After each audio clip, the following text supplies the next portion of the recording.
ప్రస్తుతం ఆంధ్రప్రదేశ్ మొత్తం ఒక్కసారిగా భీమవరం వైపు చూస్తున్నారు. కారణం ఏంటి అంటే కూటమి ఎమ్మెల్యేలు చేస్తున్న రాజకీయం. అది కూడా కలెక్టరేట్ నిర్మాణం విషయంలో, శాశ్వత కలెక్టరేట్ నిర్మాణం విషయంలో ఎవరి ఆధిపత్యం వాళ్ళు చూపించుకునే ప్రయత్నం గట్టిగానే చేస్తున్నారా అనేది ఒక అతిపెద్ద ప్రశ్న. వాస్తవానికి ఉండి ఎమ్మెల్యేగా ఉన్నారు, అలాగే డిప్యూటీ స్పీకర్గా ఉన్నారు రఘురామకృష్ణరాజు. అలాగే భీమవరం ఎమ్మెల్యేగా కొనసాగుతున్నారు పులవర్తి రామాంజనేయులు అలియాస్ అంజిబాబు. ఇప్పుడు రాజు గారికి భీమవరం ఒక వరం కాబోతుందా? వరంగా ఆయన మార్చుకోబోతున్నారా? ఈ ప్రశ్న భీమవరం రాజకీయాలు చాలా స్పష్టంగా గమనిస్తున్న వాళ్ళకి చాలా క్లియర్గా అర్థమవుతున్న అక్షర సత్యం అనేది అక్కడ రాజకీయ విశ్లేషకులు చెబుతున్న మాట. వాస్తవానికి శాశ్వత కలెక్టరేట్ నిర్మాణం విషయంలో, అది కూడా కలెక్టరేట్ ఒక రాజకీయ పార్టీ కార్యాలయం అయితే కాదు, కలెక్టరేట్ నిర్మాణం విషయంలో ఎమ్మెల్యేలు కానీ మంత్రులు కానీ సలహాలు సూచనలు ఇవ్వచ్చు. అలాగే వాటి నిర్మాణం విషయంలో చొరవ చూపించవచ్చు. కానీ అందరికీ ఉపయోగపడేలాగా ఒక నిర్మాణం చేసే విషయంలో వాళ్ళు చూపించే చొరవ ఏదైతే ఉంటుందో అది ఖచ్చితంగా భవిష్యత్తులో చెప్పుకునేలా ఉంటుంది. శాశ్వతంగా వాళ్ళ పేరు చిరస్థాయిగా ఉండిపోతుంది.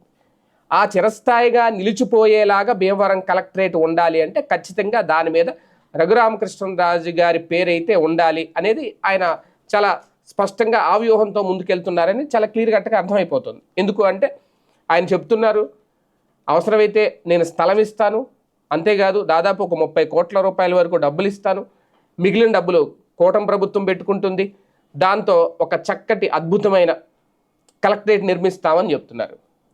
ఆయన కూటమిలో ఎమ్మెల్యేనే, పైగా డిప్యూటీ స్పీకర్. అలాగే భీమవరం ఎమ్మెల్యే చెప్తున్న మాట ఏంటి? లేదు, ఇది ఇంత సింపుల్గా కట్టేస్తే కుదరదు, ఒక 25 ఎకరాల్లో, ఒక సువిశాలమైన మైదానంలో ఒక 25 ఎకరాల్లో నిర్మాణం చేయాలి కలెక్టరేట్ అనేది. ఒక కలెక్టరేట్ నిర్మాణానికి 25 ఎకరాలు వెచ్చించడం అవసరమా? ఇది అందరూ వేసే ప్రశ్న కాదు, రఘురామకృష్ణరాజు గారు కూడా అదే ప్రశ్న వేస్తున్నారు.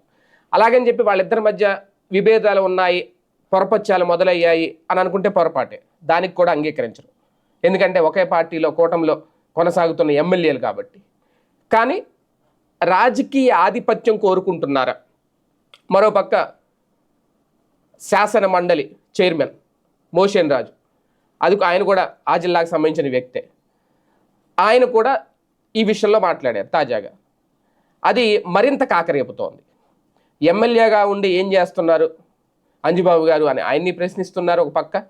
ఎందుకంటే ఆయన డిప్యూటీ స్పీకర్ హోదాలో ఉన్నారు కాబట్టి రఘురామకృష్ణరాజు గారు, ఇక్కడ భీమవరం ఎమ్మెల్యేగా ఈయనే ఉన్నారు కాబట్టి ఈయన ప్రశ్నిస్తున్నారు అంజిబాబు గారు. అంటే ఇక్కడ ఒక ట్రయాంగిల్ ఫైట్ ఏమన్నా నడుస్తోందా అంటే ఇది ట్రయాంగిల్ ఫైట్ అని అనలేం.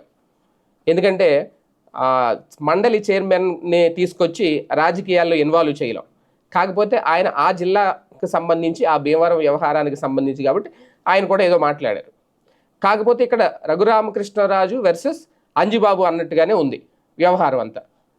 ఆల్రెడీ అదే నియోజకవర్గం నుంచి ఎమ్మెల్యేగా ఉన్నారు కాబట్టి అంజిబాబు అక్కడ కలెక్టరేట్ విషయంలో ఆయన ఒక డెసిషన్ తీసుకోవాల్సి ఉంటుంది. ఆ బాధ్యత ఆయన భుజాన్ని వేసుకున్నారు. కాకపోతే ఉండి నియోజకవర్గానికి ఎమ్మెల్యేగా ఉన్న రఘురామకృష్ణరాజు ఎప్పుడైతే భీమవరం నియోజకవర్గం వైపు ఆయన చూశారో అది ఖచ్చితంగా జీర్ణించుకోలేని అంశంగా మారింది ఆ పార్టీ, లేదంటే అంజిబాబు గారికి అనుచరులకో, లేదంటే అంజిబాబు గారికి. అది ఓపెన్గా చెప్పలేక, మెంగలేక, కక్కలేక అన్నట్టుగా ఉంది ఆయన పరిస్థితి. అయితే ఇక్కడ మనం 3 అంశాలని అబ్జర్వ్ చేయాలి ఈ కలెక్టరేట్ వ్యవహారానికి సంబంధించి. ప్రధానంగా స్టెప్ బై స్టెప్ అసలు ఏంటి అనేది ఒక్కసారి మనం ఆలోచించుకుంటే, పాలనాపరమైన ప్రయోజనాలు ఏంటి? Number 1 topic. ఒకవేళ కలెక్టరేట్ సంబంధించి ఎక్కడ నిర్మిస్తే, వాస్తవానికి పాలన ఎక్కడున్నా, ఎందుకంటే కలెక్టరేట్ అంటే ఐఏఎస్ స్థాయి అధికారులు ఉంటారు అక్కడ, జిల్లా మ్యాజిస్ట్రేట్ కార్యాలయం అది. అలాగే వీళ్ళు చెప్తున్నట్టు అన్ని కార్యాలయాలు అక్కడ ఏర్పాటు చేస్తూ ఉంటున్నారు. జిల్లాకు సంబంధించి రకరకాల కార్యాలయాలు ఉంటాయి. జిల్లాకు సంబంధించి విద్యాశాఖ ఉంటుంది, అలాగే హెల్త్ డిపార్ట్మెంట్ ఉంటుంది, ఇలాగ అన్ని, ఇరిగేషన్ డిపార్ట్మెంట్ ఉంటుంది, అన్ని శాఖలు ఉంటాయి. అన్ని శాఖల కార్యాలయాలని అక్కడ ఏర్పాటు చేయాలి. దానికి సువిశాలమైన పార్కింగ్ ఉండాలి, విఐపీలు రావడానికి సెపరేట్గా ఉండాలి. ఆలోచన పెద్దదే, కానీ 25 ఎకరాలు అవసరం అంటున్నారు అంజిబాబు గారు. దానికి 25 ఎకరాలు అవసరం లేదు, ఒక 3 ఎకరాలు సరిపోతుంది. భీమవరానికి దగ్గరలో ఉన్న పెదమేరంలో పెడదాం అంటున్నారు. ఆ చుట్టుపక్కల ప్రాంతాల్లో పెడదాం అంటున్నారు రఘురామకృష్ణరాజు గారు. ఎక్కడున్నా పాలనలో అయితే పెద్దగా మార్పే ఉండదు. భీమవరంలో ఉన్నా అంతే, ఇంకో చోట పెట్టినా అంతే. మొన్నటి వరకు భీమవరానికి కలెక్టరేట్ అంటే ఎక్కడ ఉండేది? ఉమ్మడి గోదావరి జిల్లాలో, పశ్చిమ గోదావరి జిల్లాలో ఏలూరులో ఉండేది.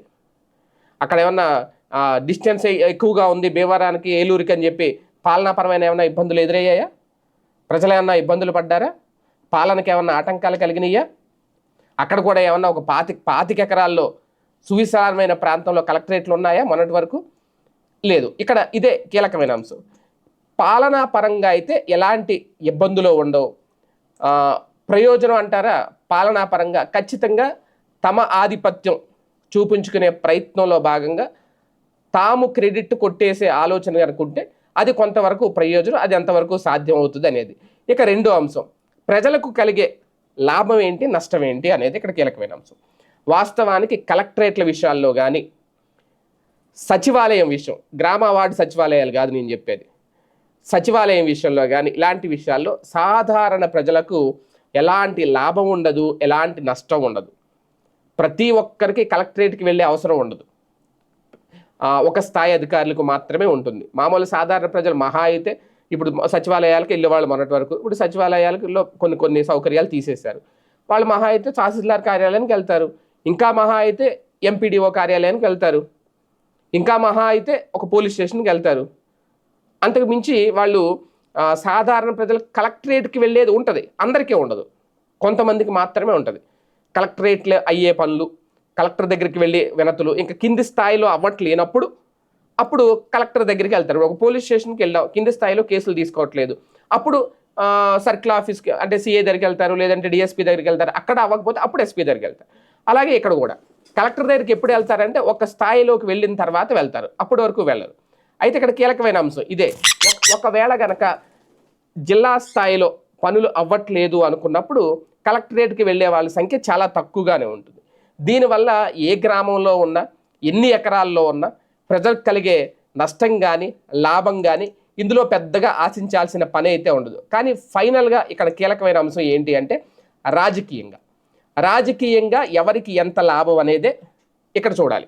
ఇక్కడ జరుగుతున్న ఫైట్ కూడా కలెక్టరేట్ బేస్ చేసుకుని ఒక పొలిటికల్ వార్ నడుస్తోందా, పొలిటికల్ వార్ కొనసాగిస్తున్నారా అనేది ఇక్కడ తెర వెనక జరుగుతున్న దాని మీద జరుగుతున్న చర్చ.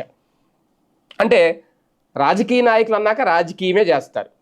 అధికారంలో ఉన్నంతసేపు, అధికారంలో లేనంతసేపు చేసేది అధికారంలోకి రావడం కోసం చేసే రాజకీయం, అధికారంలోకి వచ్చిన తర్వాత చేసేది తమ పేరు 10 కాలాల పాటు చిరస్థాయిగా ప్రజల గుండెల్లో ఉండిపోయేందుకు ఏం చెయ్యాలి అనే దానికోసం చేసే రాజకీయం.